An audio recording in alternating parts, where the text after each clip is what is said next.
Oui, alors bonsoir, je suis Sylvie Heureux, je suis la cousine de Martine. Je suis également professeure d'art plastique, alors ça me fait plaisir d'entendre tous ces mots qui résonnent. J'étais étudiante, j'ai fini mes études en 2012 avec un DENSEC, donc c'est le premier diplôme dans une école d'art.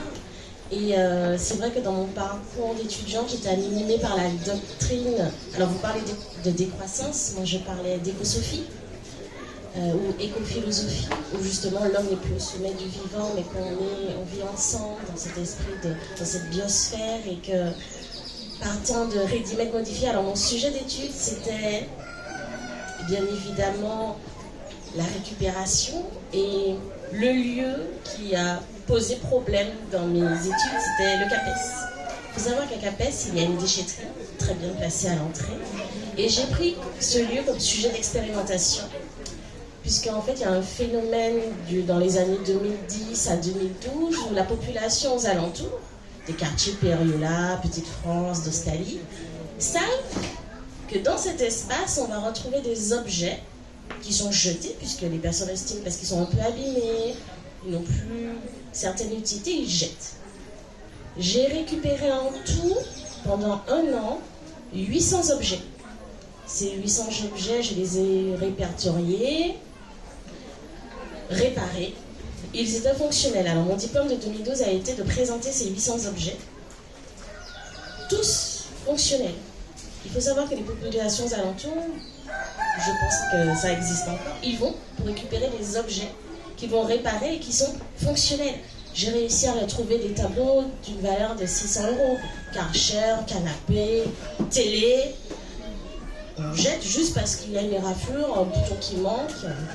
Ça, c'était mon sujet d'étude quand j'étais étudiante. Aujourd'hui, je suis enseignante.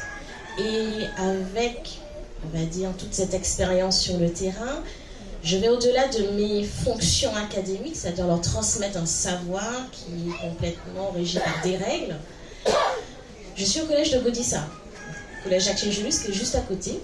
On a un espace d'exposition que je me suis battue pour avoir, puisqu'on a moins d'élèves, plus de salles vides. Donc j'ai transformé une salle de permanence en galerie d'exposition. Et dans cette galerie, depuis juin 2021, je fais venir des artistes. Je pousse les élèves à avoir un autre regard sur leur environnement, sur ce monde qui les entoure. C'est un monde connecté, certes, mais les ancrer dans une curiosité où il faut avoir un respect déjà des autres, du lieu où ils vivent et à vivre en harmonie. Alors il y a certaines sensibilisations, c'est vrai, qui sont faites, mais aussi un retour aux techniques traditionnelles comme la sérigraphie, le cyanotype, la gravure, le monotype. Aller au-delà de juste prendre une feuille blanche, utiliser de la gouache, aller vers les pigments, aller vers justement le côté photosensible des plantes. Voilà. Donc on a réalisé une exposition l'an dernier qui s'intitulait Collapsologie. Alors collapsologie, c'est un grand mot pour tout le monde. Et ce qui veut dire que ça parle de la théorie de l'effondrement. Je les ai poussés à être curieux sur le fait que notre société va disparaître, qu'est-ce qu'ils vont mettre en place? Alors on a réalisé une fresque où justement il n'y a plus de végétaux, mais que la nature est visible uniquement par la réalité virtuelle. Donc ça les pousse à réfléchir, puisqu'on travaille aussi la réalité augmentée. Il y a un clip qui les a influencés de Maquette 3D où justement on voit des enfants qui vont passer 20 minutes dans une salle climatisée où il y a de l'herbe synthétique pour découvrir ce qu'est la nature. Voilà, il y a plusieurs choses comme ça. Récupérer des bouteilles pour en faire des machines qui nous permettraient de nettoyer l'océan, nettoyer le sol, nettoyer l'air qu'on respire.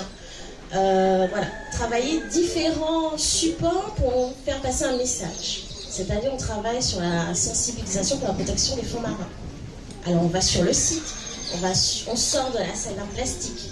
On va voir des choses de la nature et voir ce qu'on peut récupérer, récolter, cueillir, j'appelle ça même des cueillettes, pour en faire quelque chose et puis en fait montrer qu'on est dans un cheminement justement de plus tard, il faut que je sois sensibilisée à ça.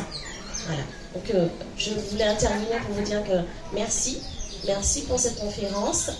Et alors, Une petite parenthèse, lorsque j'ai fait mon acte, alors j'ai fait un acte de performance à Capes. La date est tombée, c'était pas volontaire, le 22 mai, où j'ai invité élèves, mes enseignants, des voisins à venir. J'avais appelé cette performance cueillette, justement. J'avais pris des cabas, même des paniers en plastique qu'on retrouve à Carrefour, dans les supermarchés. Et j'avais dit à tout le monde, servez-vous. Alors, je peux vous dire que cette matinée a été très fructueuse. On a trouvé toutes sortes d'objets incroyables, des lampes, des fours micro-ondes qui fonctionnaient, tableaux. Et on a appelé la police, la gendarmerie. Alors, bien sûr, tout a été photographié, filmé.